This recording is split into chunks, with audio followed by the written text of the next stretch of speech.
Bonjour, dans cette vidéo, on va revisiter un peu le concept des suites, en particulier les suites arithmétiques et géométriques.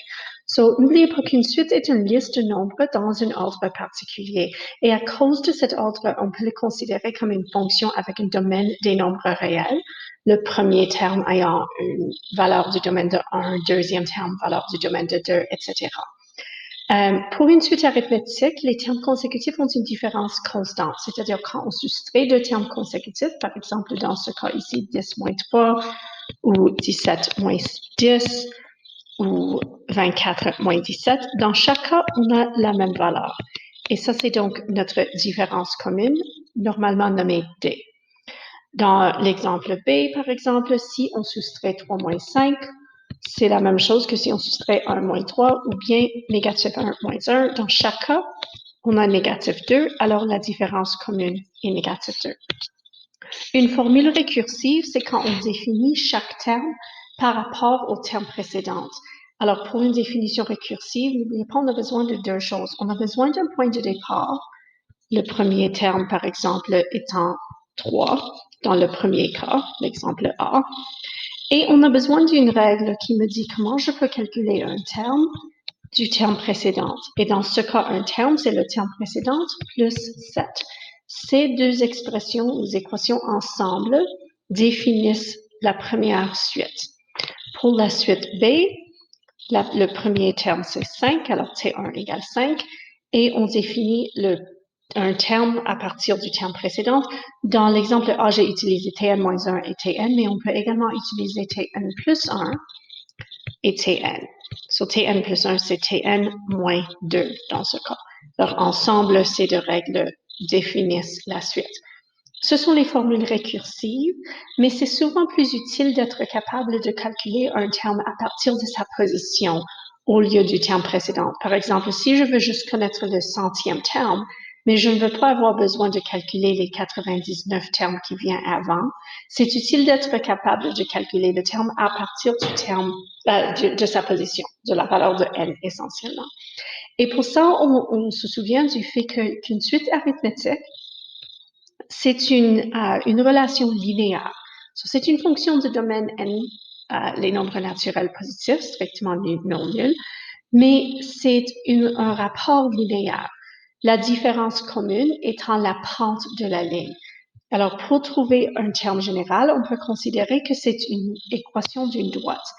Et l'équation d'une droite, on a, par exemple, y égale mx plus b. M représente la pente. La pente, dans ce cas, c'est la différence commune. Et B, c'est l'ordonnée à l'origine. Dans ce cas, il n'y a pas vraiment de T0, mais si on considère s'il y avait un T0, cette valeur sera l'ordonnée à l'origine. Alors, dans le cas A, Tn égale 7 fois n. Et puis, s'il y avait un premier terme, 3 moins 7 donnerait négatif 4, alors moins 4. Avec ceci, je peux calculer un terme juste avec sa position. Alors, je peux vérifier. Je sais que le quatrième terme, c'est 24. Est-ce que si je substitue n égale 4, j'obtiens cette réponse? Et oui, parce que 7 fois 4 égale 28. 28 moins 4 donne 24.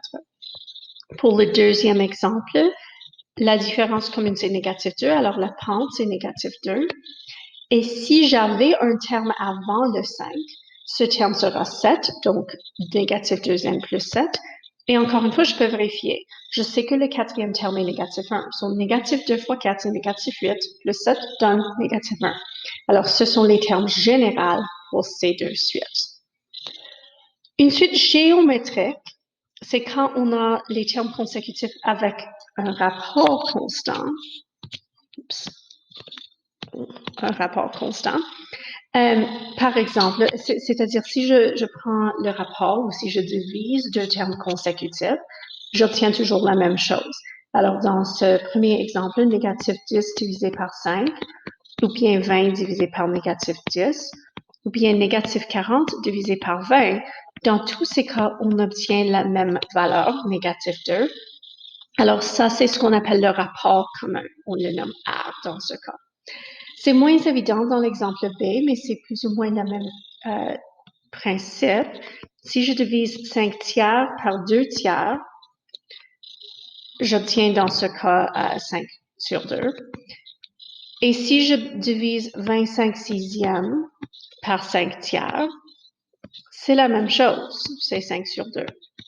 Ou bien 125 douzièmes divisé par 25 sixièmes, c'est toujours 5 sur 2. Alors 5 sur 2, c'est notre rapport commun. Pour une formule récursive, encore une fois, on a besoin des deux parties. So, j'ai besoin de définir le premier terme. Alors, dans le cas de l'exemple A, le T1 égale 5. Et puis, la règle, so, pour calculer Tn, je multiplie le terme précédent par négatif 2. Alors, ça, c'est la formule récursive pour le premier exemple. Pour le deuxième exemple, T1 égale 2 tiers. Et puis, Tn plus 1 égale 5 sur 2 fois Tn. Et c'est donc la formule récursive. Le terme général est légèrement plus compliqué parce que pour une formule géométrique, une suite géométrique, on devrait reconnaître qu'il s'agit dans ce cas d'un rapport exponentiel. Alors, on fait la multiplication répétée. Alors, au lieu d'avoir une pente, c'est pas une équation linéaire dans ce cas, on a besoin de l'autre variable dans l'exposant. Alors, généralement, pour A, le premier terme va être le coefficient, alors 5, et puis le rapport commun, la valeur de R, c'est la base de l'exposant, parce que c'est cette valeur qu'on va multiplier encore et encore et encore.